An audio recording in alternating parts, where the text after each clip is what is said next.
This episode of Devsectorseries is brought to you in part by Bee's Place.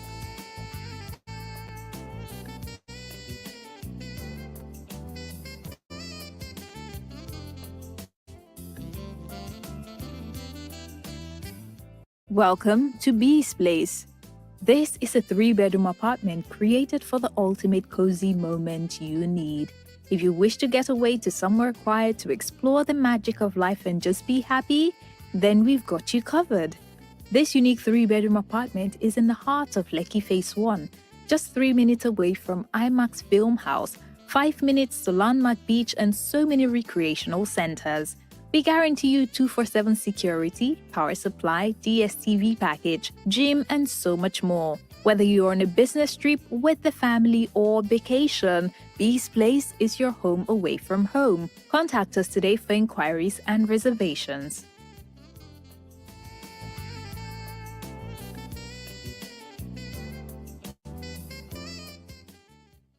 We were, then the environment was cleaned up. I was hearing about this stuff. Wow. It was totally new to me. Ede with Social Impact Consulting.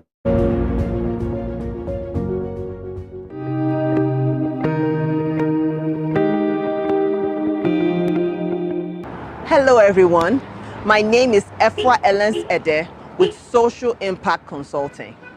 I'm a development consultant with 20 years of experience working with NGOs, international NGOs, and bilateral agencies to work in project support, monitoring and evaluation, and civil society strengthening. So now, I saw that local NGOs lack the capacity to manage large-scale projects, which can in turn impact their various communities because they have the connection based on their backgrounds. So this made me create this channel so that I can add value to you for free once you subscribe to this channel and get notified of upcoming videos. I look forward to hearing from you.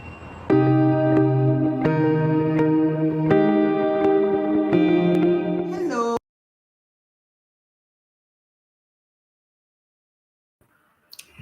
Hello everyone, how you doing? I am so excited about this very episode of the Development Sector Series, which is Dev Sector Series. So if you are on here, please like and share, so that we can get to as many people as possible, okay? So please just make sure that if you have any questions concerning the discussion of this interview, please make sure you put it in the comment section so that we'll be happy to ask and make an exchange later on in the conversation. Today, we're going to be having a very exciting conversation, which is human rights. And I just feel so excited and I feel so honored to actually interview this extremely busy powerhouse of a woman, Osai Ojigho, who is the country director of Amnesty International Nigeria. Now, when I was doing my research on Amnesty International and trying to put together stuff on Osai, I was like, okay, this person is well known, not only national, but also regional and internationally. She is a lawyer. You know, you have some lawyers that are local lawyers. This one is not a local lawyer. She's like an internationally recognized lawyer. So it's like having conversations with someone like that on human rights is going to give us a lot of insight. It's going to make us think. You get what I'm saying? And it's going to make us have a very rich conversation. So please, again, like and share, okay? Now, I am going to go ahead and share her video bio, and then we are going to get started. Thank you for being here.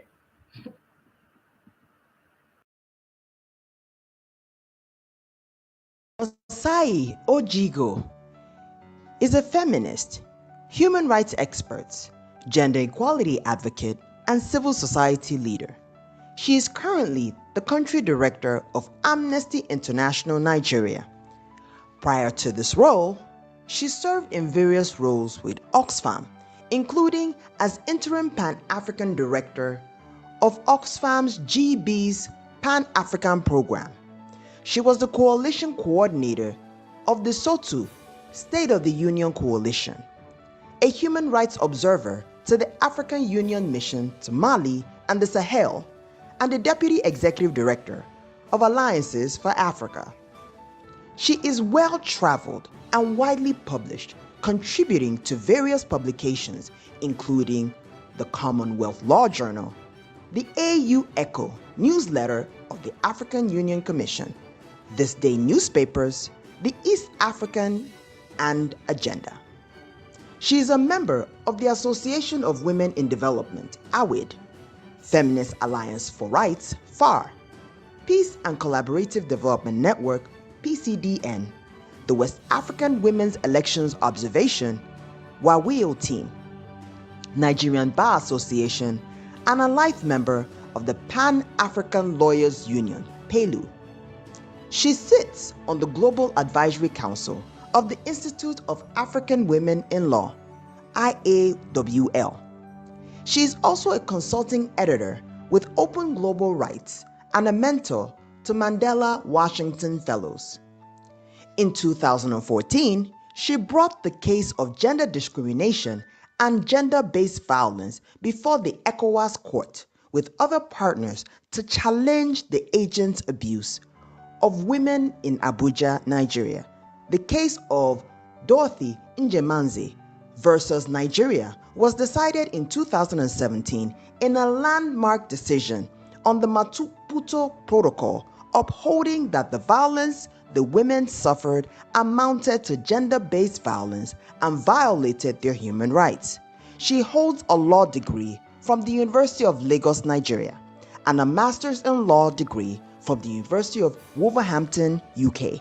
Allow me to introduce to some and present to others Mrs. Osai Ojigho, Country Director, Amnesty International, Nigeria.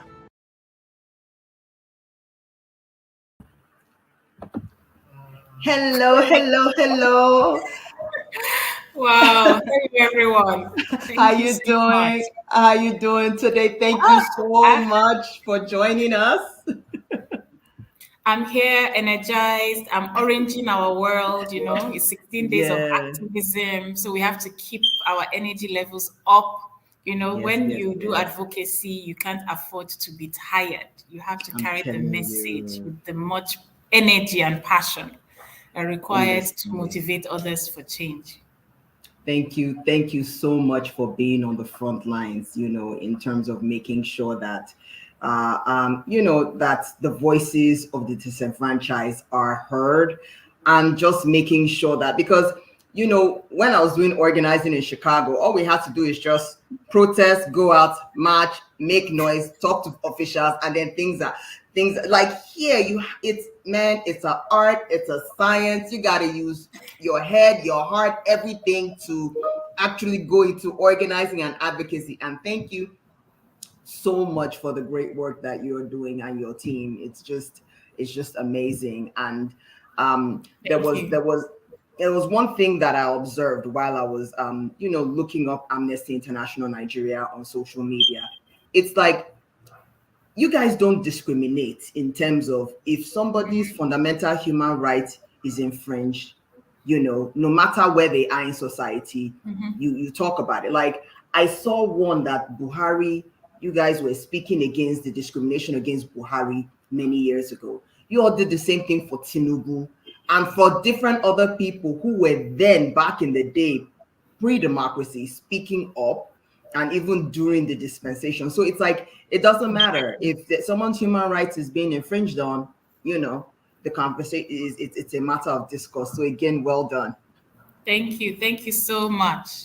Yeah, glad to be here, and well done too for hosting this. I think it's amazing. We should get many more people joining in and listening to these conversations. I think you need to curate this and, you know, just package it, not just in Nigeria, globally. We need this.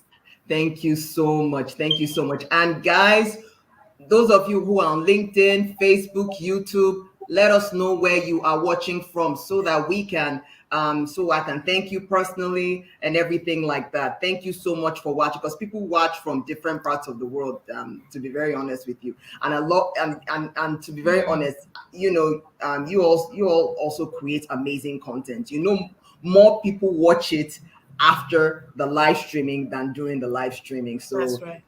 it's really amazing. So those of you who are watching, please let me know where you're watching from so that I can thank you personally again. So thank you so much for that. So we're gonna just get started.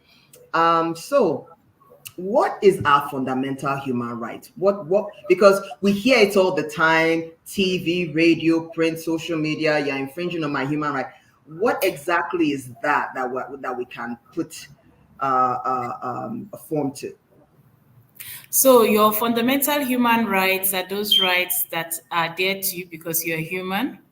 They're the most basic of rights, and oftentimes they are contained in the Constitution of Nations. For Nigeria, the fundamental human rights provision in Chapter 4 explains in detail what those rights are. So commonly also called civil and political rights. Your right to life, your right to dignity, your right to freedom from discrimination, your right to freedom of expression, and by extension, also your right to assemble, your right to protests, if I could use that as well.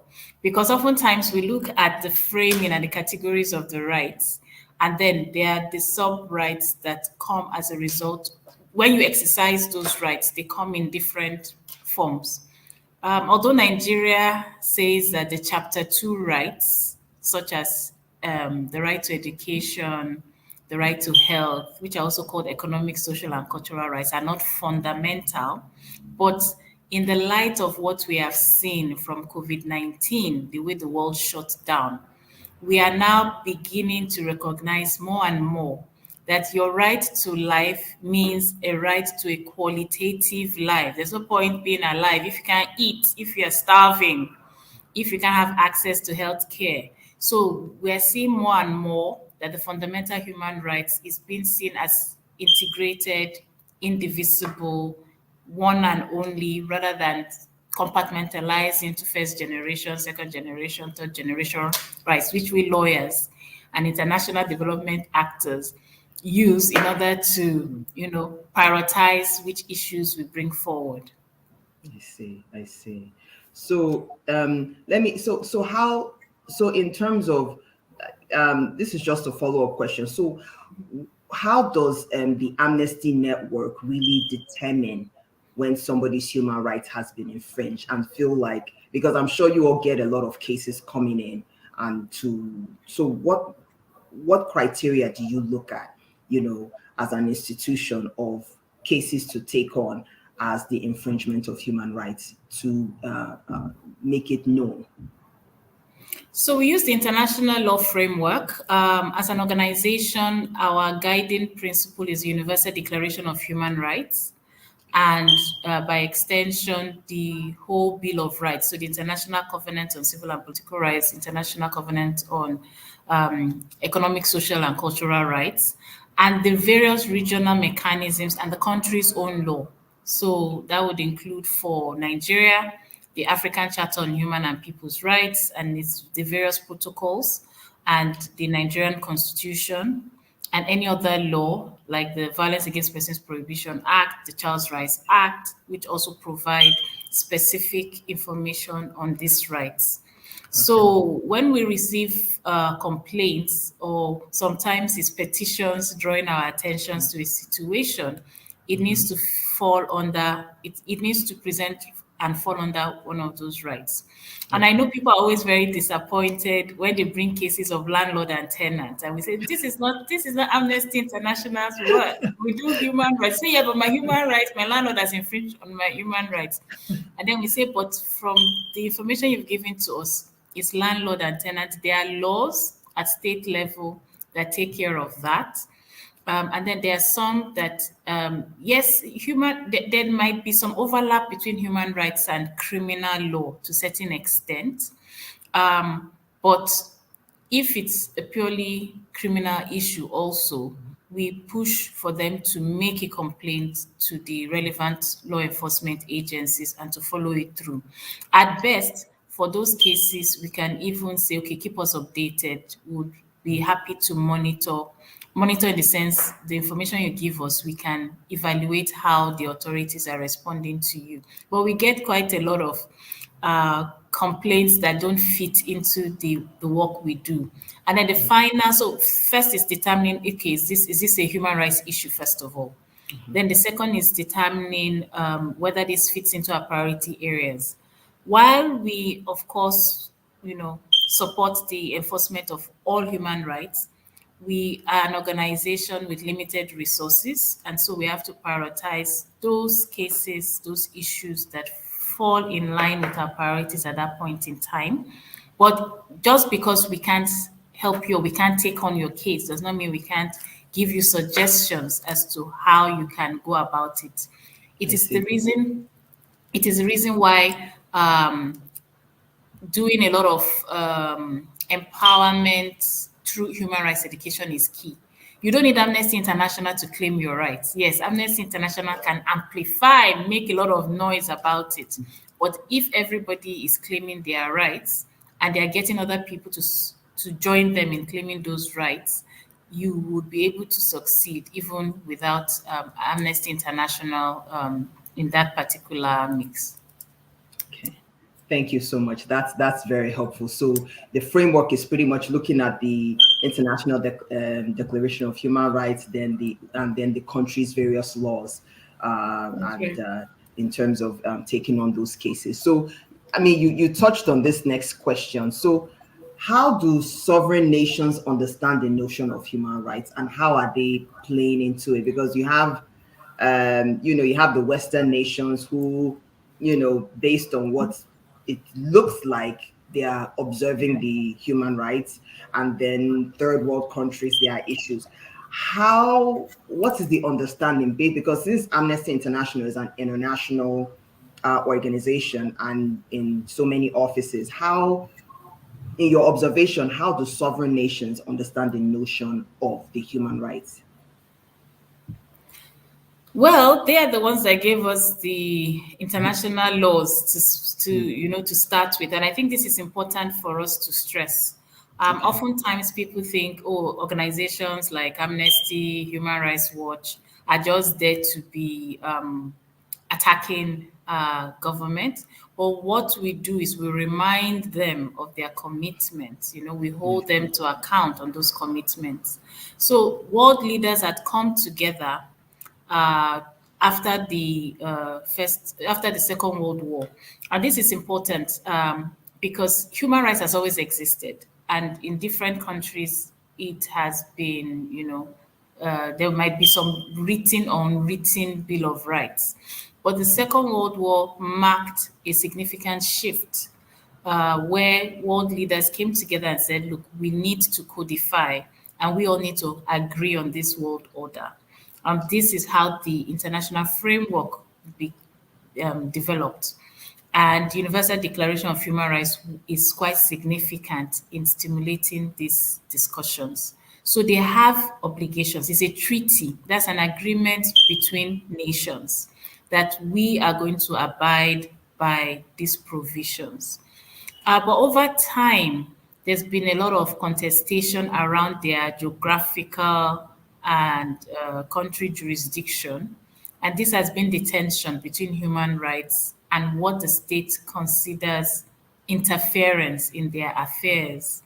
On the one hand, you have groups like us raising issues of human rights violations committed by state agents or which the state has ignored and it has led to human rights abuses by non-state actors.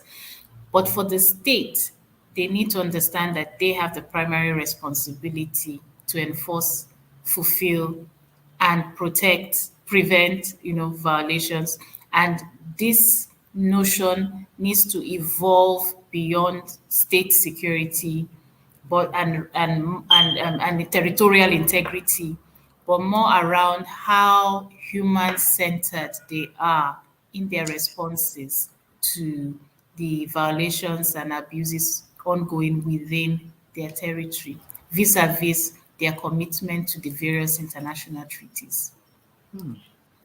Interesting. That's a really interesting way of putting it. So it's trying to. So actually, you're saying that Amnesty International, Human Rights Watch, you're not there to say, "Oh, this is our definition of human rights." You're reminding them, "Hey guys, Exactly. after World War II, you put this stuff together. Can you go ahead and make sure this happens?" And the fact that you're especially holding state actors to account because they should know better. So that's really something that you mentioned. So now that we've talked globally, let's talk about nationally. That's right. So how are we doing in Nigeria regarding Oh human boy. rights? So let me start by saying that the Nigerian government will probably respond to this show afterwards, saying, Amnesty never sees any progress in what we are doing, without listening through and through what we need to say. So I'll say this first of all, that in terms of signing up to the international treaties, in terms of laws, even at national level, Nigeria is one of the most progressive in this area. But we all know that signing up to the laws is one thing, implementing those laws is a completely different thing. And that is where there's been the biggest disappointment with regards to Nigeria's compliance with international human rights law and standards. In the couple, I can pick a few examples. So maybe like freedom of expression. This is one right that has suffered a great deal in Nigeria.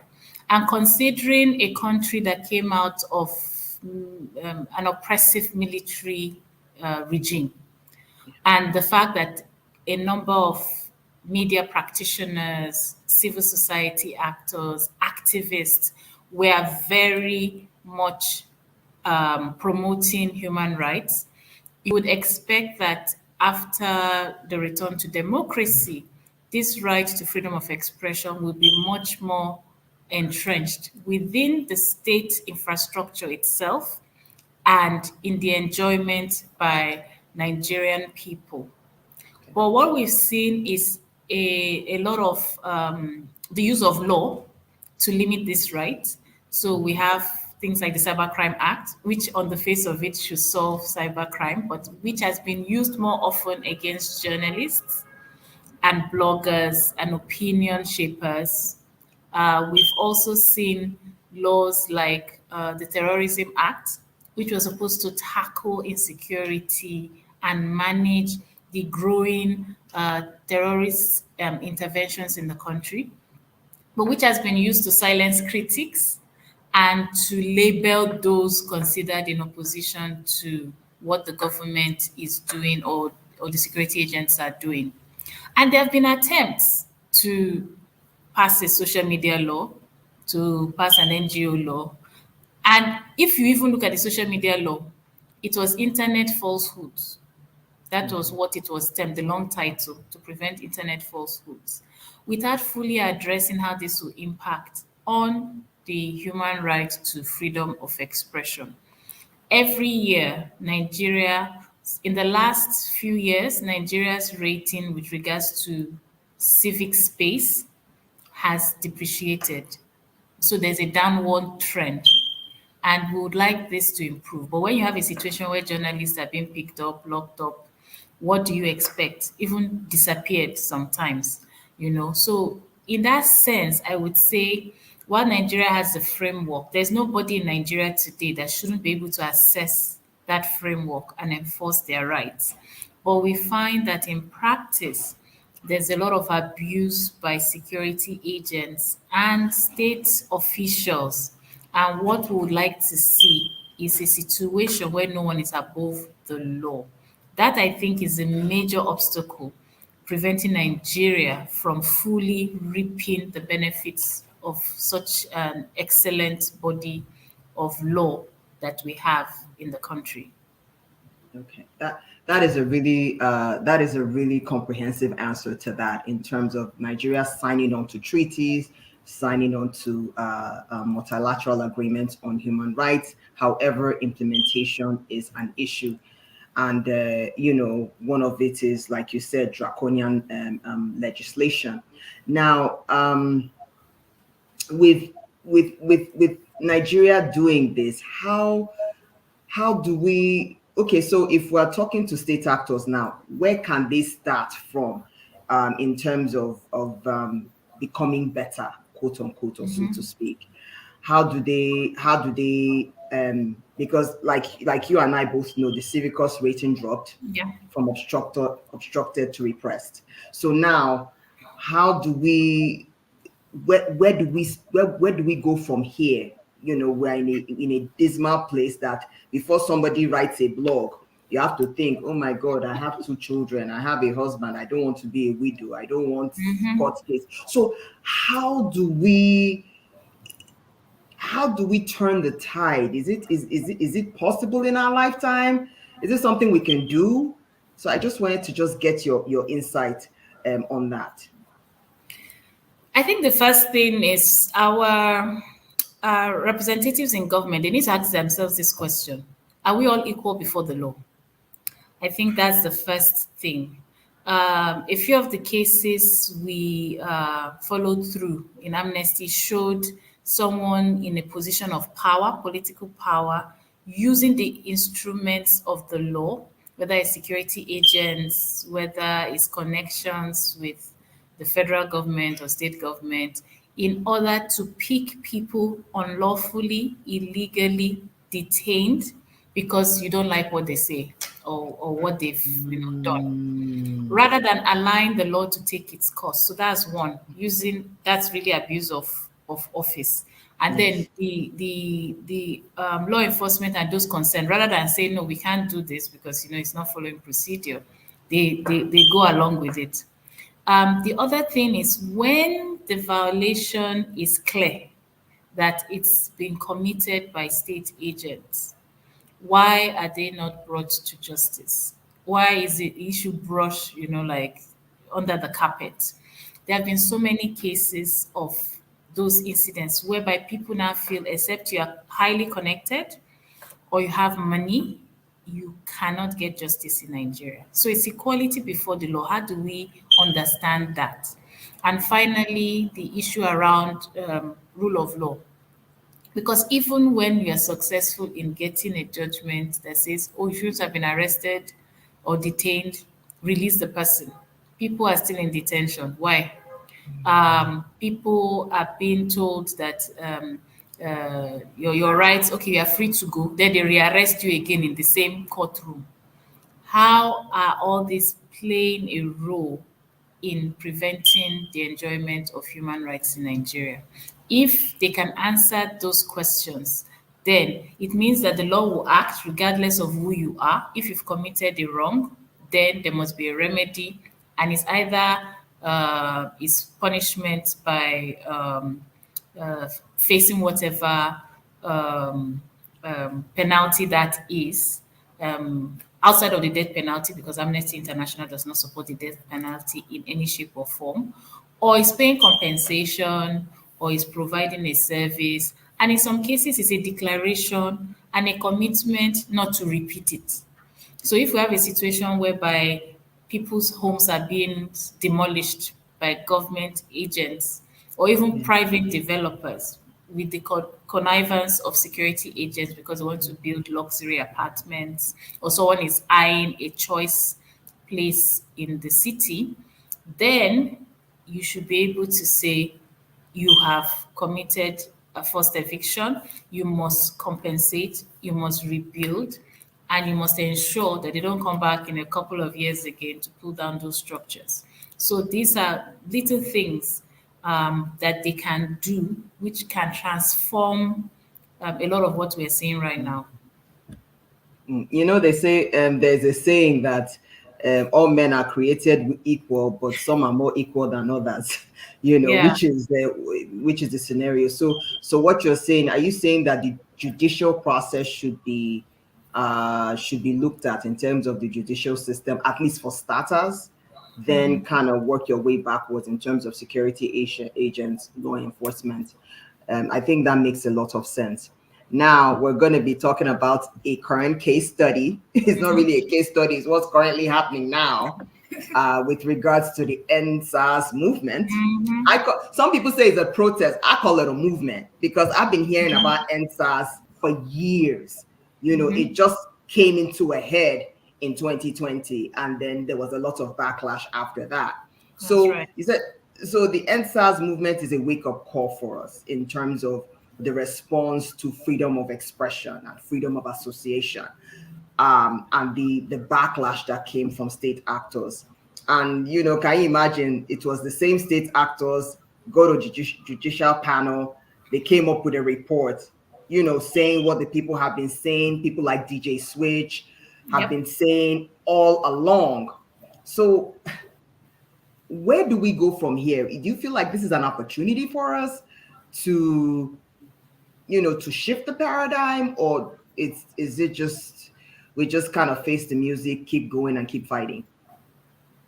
Yeah, that's right. And SARS is an opportunity, still an opportunity. It's just really up to the powers that be to maximize the opportunity that has been offered to them on a platter of gold. And like you rightly said, NSAS has been building up for years. In fact, in 2017, there was a huge, outcry, even online, where the NSAS hashtag trended, and the government dissolved the SARS unit as we know it then as well. So every time there seems to be a dissolution until 2020 when it finally was laid to rest, or so we believe. Yeah, we're still watching to see how that plays out.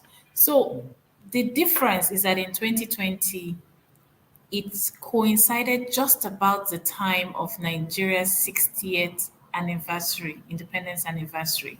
So I believe a lot of people were like looking back and say, hey, how did we get here? Is this how it's going to look for another 60 years? We're just going to be sitting down here and then they'll be shooting us, shooting our children. You can't walk on the streets. People will be harassing you. And, the worst thing you can do to your people is to treat them as criminals and label them as criminals. And then your future, the young people, as a threat just because they want to make a living. And the movement led to the protest, the nationwide protest we saw across the country. Even in states in northern Nigeria where they said there were no NSAS protests because people were, I would say they were mobilized to silence, or they made sure they kept it quite cool there. The panels that sat in those states also reported cases of violations by SARS and other law enforcement agents. So that tells you something, even in those places where protests did not happen, that this is the reality of most young people. You can't go out without being harassed by these officers. And we cannot justify the harassment because we say, oh, they helped us to keep armed robbers and other serious crimes at bay. No, it's about fairness, and it's also about justice. And that is why it's an opportunity for the government. This was an opportunity for the government to do an overhaul of the criminal justice system. There have been so many attempts at reforming the system. This was an opportunity for the government to look at the newly enacted Police Act 2020 then, to see how can we use this to improve law enforcement in Nigeria. It was an opportunity for the government to hear from different voices. Often young people are outside of the decision making. This was an opportunity for a country that is going to have the largest youth population by 2030 to begin to engage with its people, to know what their needs are and how they're going to meet with them. It was also an opportunity for the country to have an open, transparent conversation about the leadership of women. NSAS protests brought together young women and women leaders across the country to show coordination, to show determination, to show mobilization. We even had a mother's walk, Yes, I remember, yeah. These are things that happen in such a short period of time that should be studied for years on end, but more importantly for policymakers to inform the decisions they make regarding the welfare of the people. It was a missed chance, 20th of October 2020, when they decided to disperse peaceful protesters by shooting at them. And Yes. it's a monumental disgrace that 1 year after, they are still saying it did not happen. People saw it, people heard it. It does not make sense to bury your head in the sand, right? Nobody is going to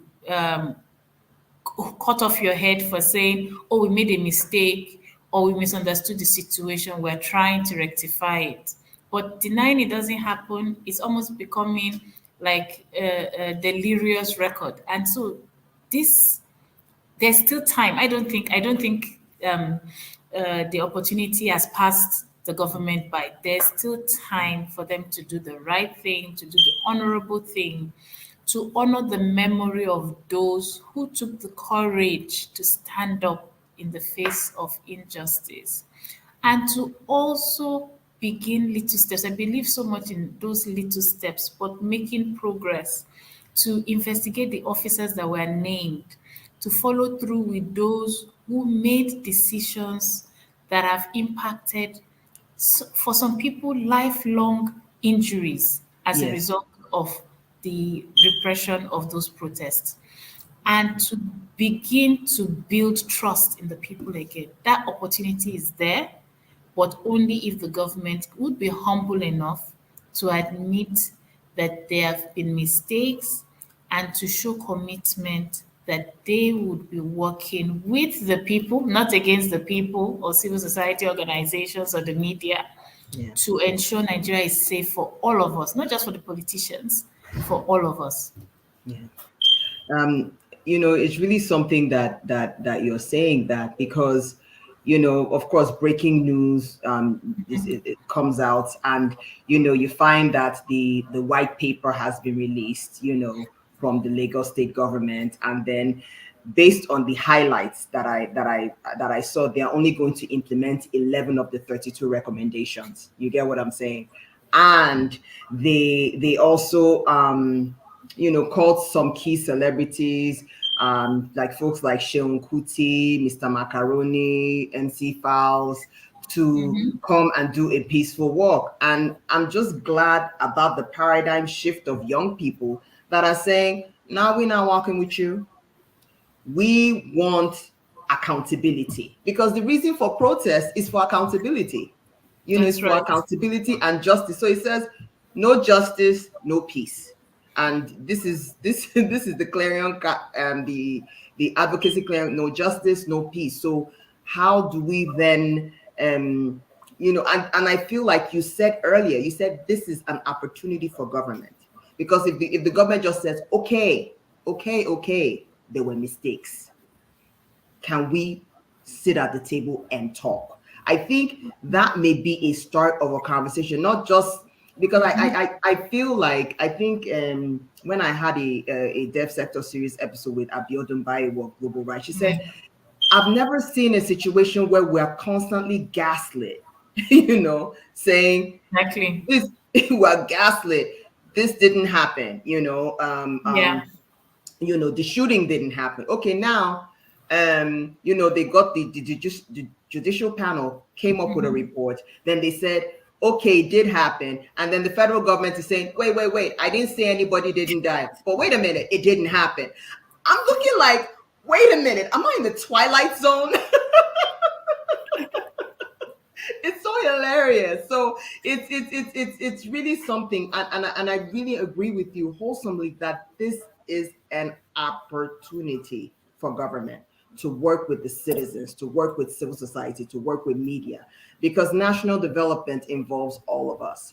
So I'm just gonna get segue to the next question. Now, we've talked about government, we've talked about various other stakes. What is our role? So what is my role as a citizen, to, and even those who are watching now and those who will be watching afterwards, what is our role as citizens to stand up for our human rights and the human rights of others?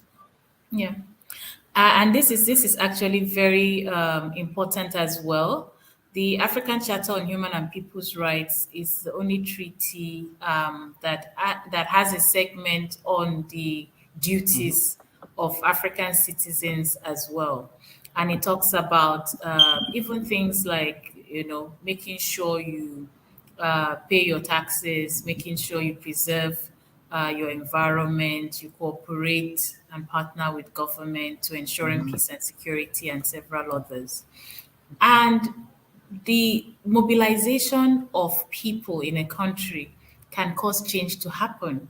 It means investment of your resources, your talent, your time. And this is something that is often pushed to the back burner.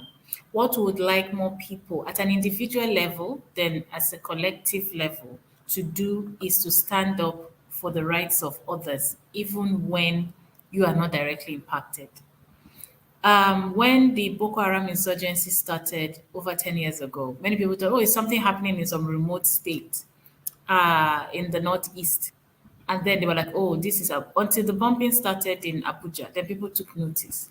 Then now we're dealing with a food crisis. We're dealing with a food crisis because when all that violations and abuses were going on in the Northeast, some of us were not interested, some of us were not calling our governments to account to deal with it. There's now breakdown of law and order in many communities in Northwest, North Central. We're having a growing IDP, internally displaced person population crisis. People are not farming because there are conflicts with herders and farmers.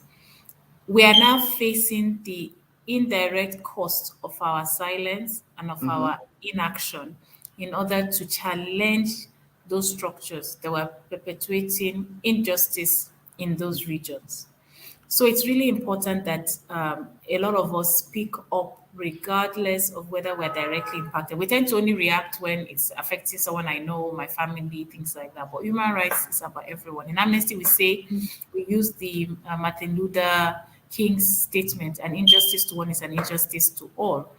And we also believe in the Chinese proverb that it's better to light a candle than to cause the darkness. Do something. It could be saying something, it could be signing up a petition, it could be organizing people, it could be educating people about their rights, but we all are contributing to the greater good when it comes to human rights protection.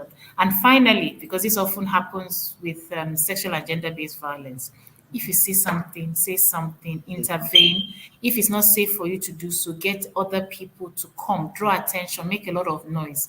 We have many bystander incidents whereby people feel, oh, it has nothing to do with me or it's a family matter. You need to intervene because when we stand up for someone else, we are inadvertently standing up for ourselves. Exactly. Exactly.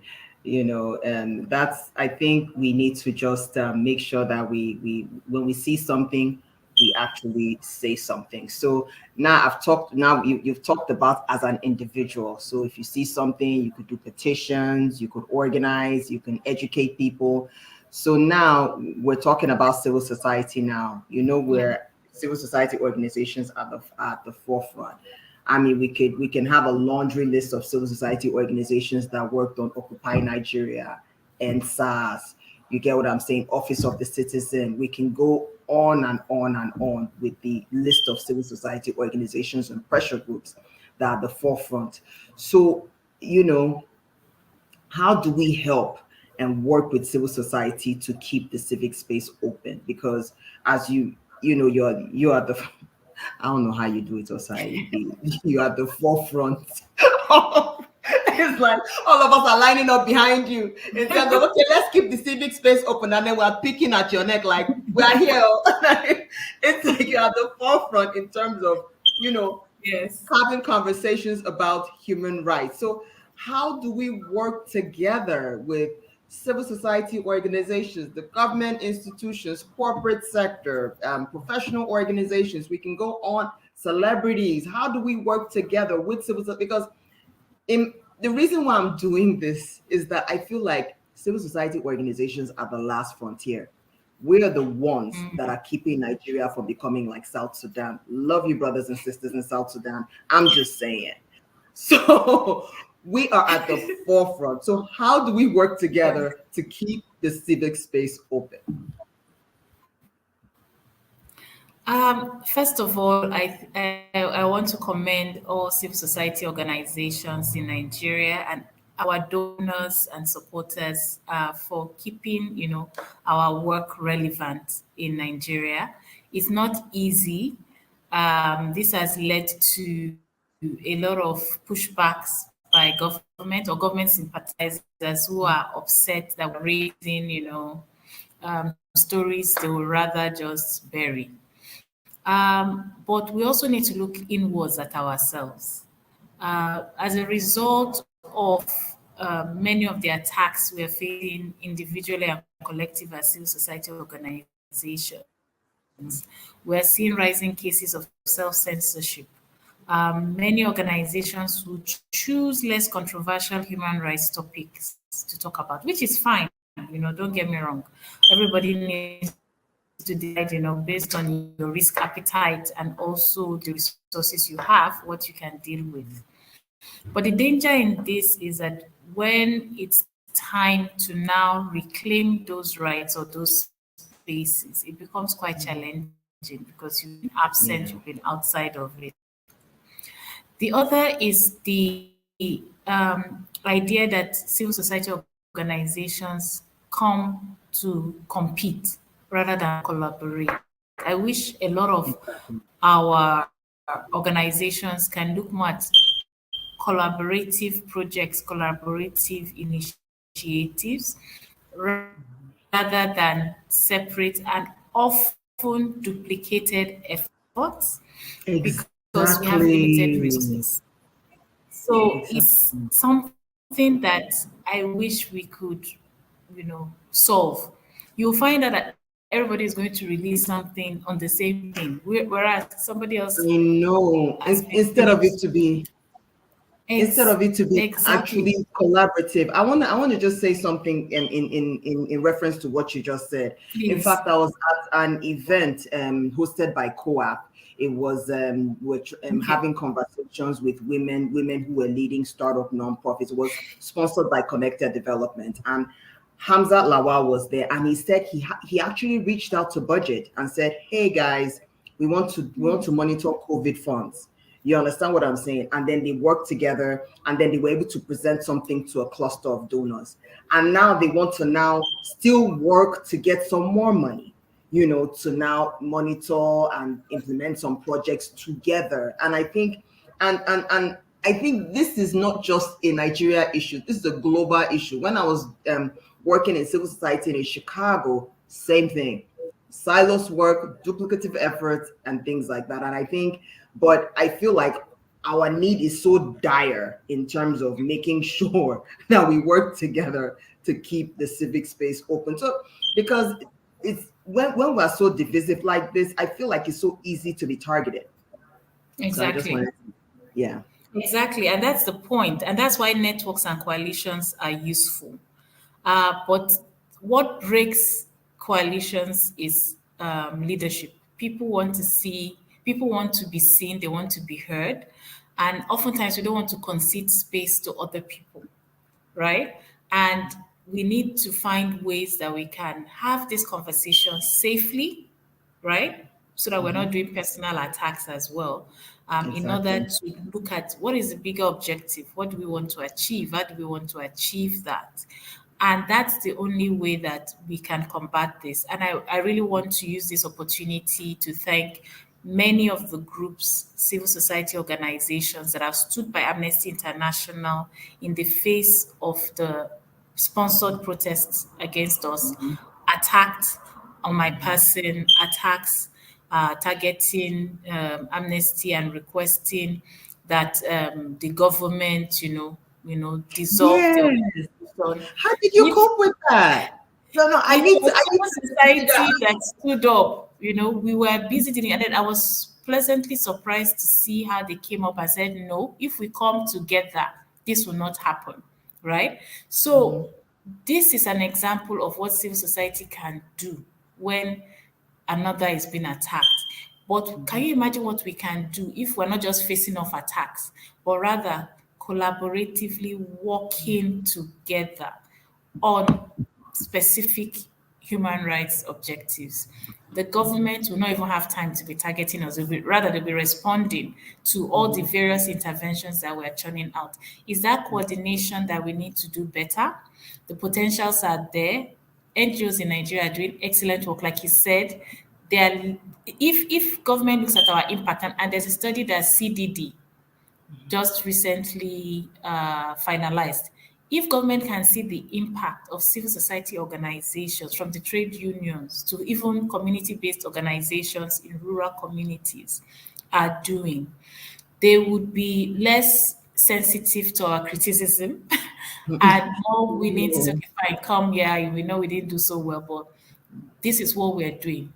And we too, as civil society, owe it to ourselves to, to pool our resources to work more efficiently, more effectively. But in terms of pushback, when any of us are attacked, our government knows, everybody stands up as I say, no, you can't do this. But we now find we're spending more of our time defending ourselves. We're reactive. We're not as proactive. We are And that is reactive. Exactly. yeah. And really, this is why I started Devsectorseries, to be very honest with you. I wanted us as civil society to be more proactive and saying, hey, this is what we're doing. This is our contribution. This is our quota to national development. This is our contribution to making the country great and the continent good. So that people are looking at civil society as, okay, let's see how we can collaborate. We have some agencies doing that collaborate with organizations and everything, but I feel like there needs to be more of that and not that attack. And then us even as civil society being more proactive, saying, hey, this is what we're doing. This is because one thing I've been saying to my colleagues is, look, we do great work. We have great impact. We write these fancy reports. And who do we talk to? We talk to each other. So I'm like, we need to let the public know what we're doing so that, it's like, okay, civil society organizations, they represent us as a people. So if I have a challenge, I'm going to civil society. If I want to really have, because nowadays, I'm going to say, it's great that people are starting nonprofits. I just learned a few weeks ago that the US has over 1 million registered NGOs around the country. We have about 70,000, if I'm not mistaken. So it's important. We don't even have enough. So I'm just saying that if people are saying, oh, I don't have money to start an NGO, or I don't have the capacity, I want a situation where civil society organizations are out there and there's a connection to the public, so that the public says, I don't have to have a civil society organization. I can just talk to Amnesty and be maybe one of the voices. I can just go to CDD, or I can just go to Yaga Africa, or any of these organizations and volunteer and be a voice. So this is kind of one of the reasons why I started Devsectorseries, so that it's like, hey, this is what we're doing, and this is the civil society's extreme quota to national development. And I'm going to keep saying it. We're not Afghanistan for a reason, and it's because of civil society. That's right. That's right. So I'm just gonna go through a few comments. I saw some interesting comments come in as you were talking. So okay, interesting, nice, or interesting. No, interesting, nice, interesting, thought-provoking. So those of you on the audience, please put your comments on and your questions for Mrs. Osai, because man, this is some really good stuff that we're talking about with regards to human rights. And anytime I'm talking to my guests and I'm talking to you, Osai, it's like I'm just picking a few more nuggets that I'm learning, in terms of human rights, in terms of engagement, and in terms of what the country should look at and how we need to continue to work together. So I think I saw a few interesting comments here. I saw one from Mrs. Esther Ijekweme. Let me see if I can show it. She said both federal and state government make laws and violate it. It's quite annoying, especially law enforcement agencies. Then I saw one from Mrs. Olowu here, Dr. Mrs. Olowu, who said, the government does not appear to be the least concerned about the nation and the people in it. They are not even prepared to accept that they were wrong and are still wrong, you know. Then I think there's one more coming up.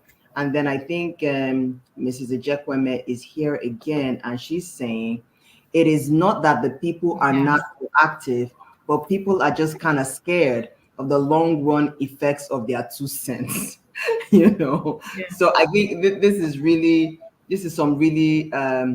this is some Yeah, and really, I did mention it that we're seeing a lot of people choosing, let me choose my battle. So they're Mhm, choosing very yes, contentious topics, because they're like, yes, I still need to serve my community, and I can't serve my community if the government shuts my office down, which we yeah, fully understand. But what we're yeah. saying is, I don't shut out completely.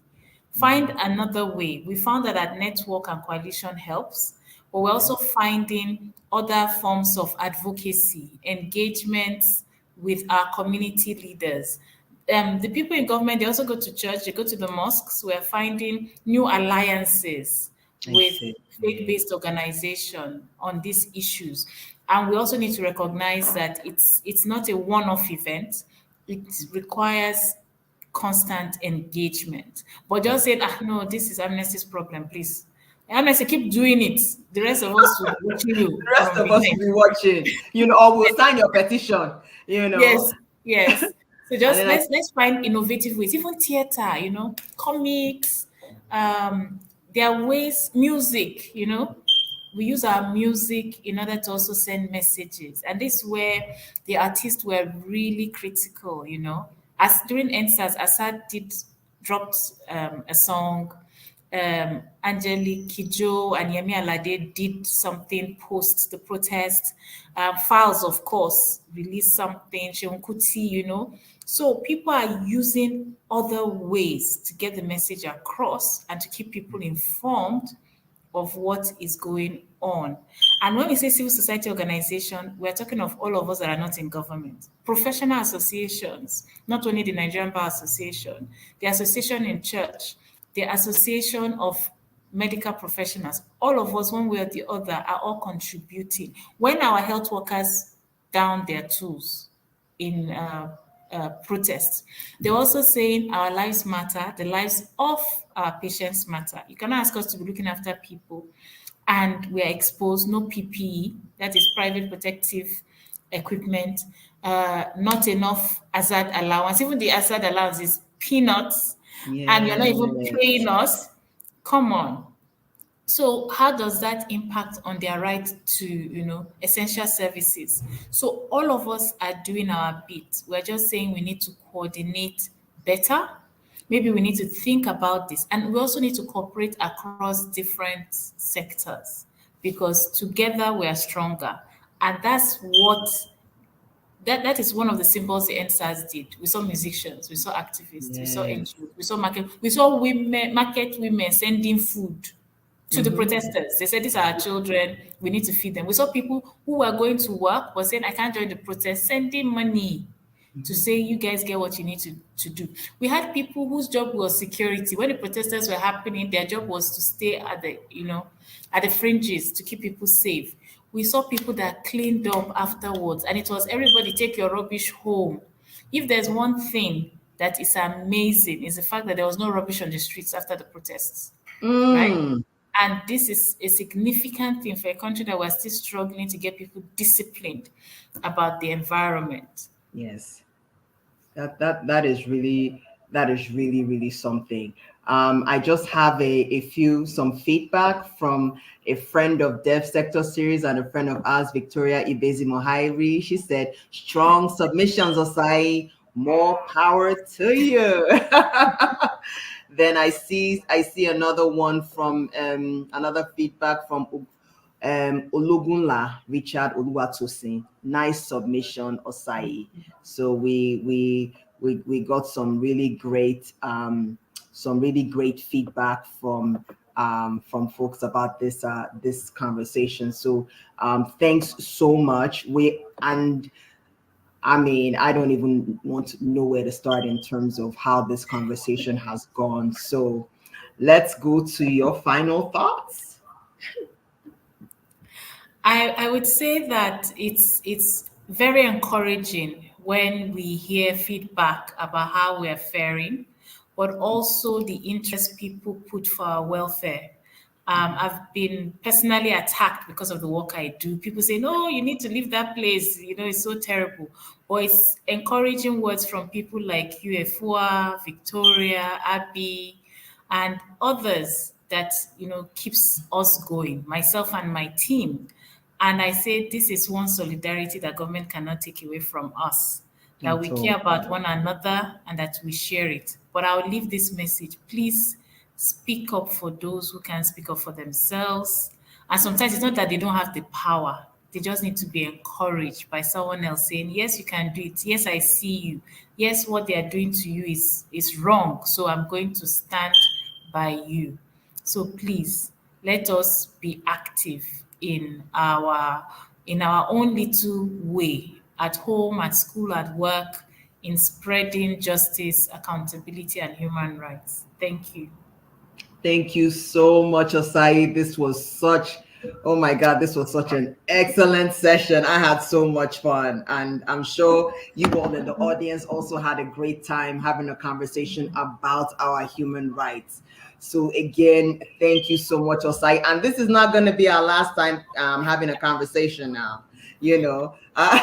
Where very soon, once we are able to get some of the paperwork, is I want to start a civic space discussion series. So it would be like season long, about 13 episodes, and it will be panelists talking about how the shrinking civic space has affected them in particular. So it will range from civil society organizations, it will range from celebrities, corporate Yeah. sector, professional associations, just different, because a lot of times we say, the civic space is just civil society organization. No, it's not.